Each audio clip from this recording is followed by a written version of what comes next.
En un pequeño y remoto pueblo llamado Luz Tenebrosa, enclavado entre montañas y rodeado por bosques espesos, los habitantes vivían en una calma tensa. Había una iglesia vieja en el centro del pueblo, con campanas que solo tocaban en momentos de extrema necesidad. Decían que el lugar había sido maldecido generaciones atrás y que una presencia oscura acechaba en la penumbra. La historia comenzó una noche sin luna, cuando Lucía, una joven devota que leía la Biblia todos los días, descubrió que su hermana menor, Clara, había desaparecido. Lo último que recordaba era que Clara había salido al bosque en busca de flores silvestres antes de la puesta de sol. Nadie en el pueblo se atrevía a adentrarse en el bosque después del anochecer, pues se decía que era el dominio de la voz de las tinieblas, un ente que susurraba mentiras y atraía a las almas incautas hacia su perdición. Lucía, impulsada por su fe y el amor por su hermana, reunió valor y se adentró en la oscuridad del bosque, llevando consigo una antorcha, una cruz y su Biblia. Mientras caminaba, recitaba en voz alta el Salmo 23, aunque ande en valle de sombra de muerte, no temeré mal alguno, porque tú estarás conmigo.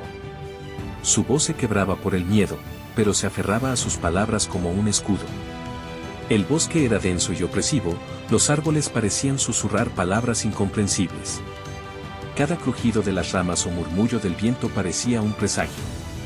De pronto, Lucía escuchó el murmullo de su hermana llamándola. «Lucía, ayúdame». La voz provenía de una cueva oculta tras un manto de hiedra negra. Sin dudar, entró en la cueva, donde el aire era pesado y frío, y el eco de su respiración llenaba el espacio. En el centro de la cueva había un altar rodeado por velas negras que chisporroteaban con una llama de color rojo oscuro. Allí yacía Clara, con los ojos cerrados, atrapada dentro de un círculo de símbolos antiguos grabados en el suelo. Frente a ella, una figura encapuchada de gran altura, cuyos ojos brillaban como carbones encendidos, observaba a Lucía. La figura levantó una mano y habló con una voz que resonaba como un trueno. «¿Por qué vienes, mortal, a perturbar mi dominio?». Lucía sintió que sus piernas temblaban, pero apretó con fuerza la cruz en sus manos y respondió: «He venido en el nombre del Señor para liberar a mi hermana. Su luz brilla incluso aquí, en las tinieblas». La figura encapuchada soltó una risa escalofriante y respondió: «El Señor no puede alcanzarte en este lugar. Tu fe es vana». Lucía abrió su Biblia y comenzó a leer en voz alta Efesios 6:12, «Porque no tenemos lucha contra carne y sangre, sino contra principados, contra potestades, contra los gobernadores de las tinieblas de este siglo». Las palabras resonaron en la cueva como un eco poderoso, y la figura encapuchada retrocedió ligeramente, siseando. La batalla espiritual había comenzado. A medida que Lucía seguía leyendo, las velas negras se apagaban una por una. La figura encapuchada intentó atacar con una sombra que se alzó como una serpiente, pero Lucía levantó la cruz, que brilló con una luz cegadora. En ese momento, Lucía gritó: «Apártate de nosotros, en el nombre de Jesucristo». El ente soltó un grito desgarrador, y el círculo de símbolos en el suelo comenzó a romperse. Clara abrió los ojos, confundida pero ilesa. La cueva comenzó a temblar, como si estuviera colapsando. Lucía corrió hacia su hermana, la tomó de la mano y ambas huyeron mientras la cueva se desmoronaba tras ellas. Cuando salieron del bosque, el primer rayo de luz del amanecer iluminó sus rostros. En el horizonte, las campanas de la iglesia comenzaron a sonar solas, como si anunciaran la victoria.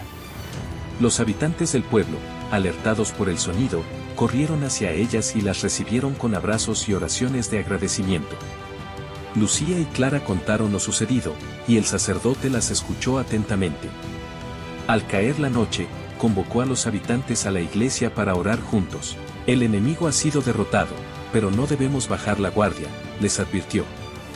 En medio de las oraciones, Lucía se dio cuenta de algo que había olvidado mencionar. Antes de que la cueva se derrumbara, la figura encapuchada había susurrado una última amenaza: «Esto no ha terminado». Los días siguientes, el pueblo sintió una calma extraña. Las noches eran más silenciosas, y el bosque, que antes emitía sonidos inquietantes, parecía haber quedado en un mutismo absoluto. Sin embargo, Lucía no podía sacudirse la sensación de que algo aún acechaba. Decidió profundizar en la Biblia, buscando respuestas y protección. En el Apocalipsis encontró palabras que le hablaron directamente al corazón, ellos lo han vencido por medio de la sangre del Cordero y por el mensaje del que dieron testimonio, Apocalipsis 12:11. Inspirada, Lucía propuso al sacerdote consagrar el pueblo al Señor. Durante una semana entera, los habitantes ayunaron y oraron, uniéndose en fe como nunca antes. Mientras tanto, Lucía y un grupo de valientes exploraron las ruinas de la cueva, ahora cubierta por escombros. Allí encontraron restos de los símbolos antiguos y fragmentos de lo que parecía ser un libro oscuro, que el sacerdote identificó como un grimorio. Este es un objeto de gran maldad. Debe ser destruido, dijo el sacerdote, y lideró una ceremonia en la que quemaron el grimorio, pidiendo la protección divina.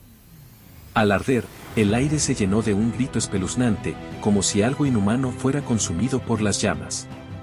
Esa noche, el pueblo entero durmió con tranquilidad por primera vez en años.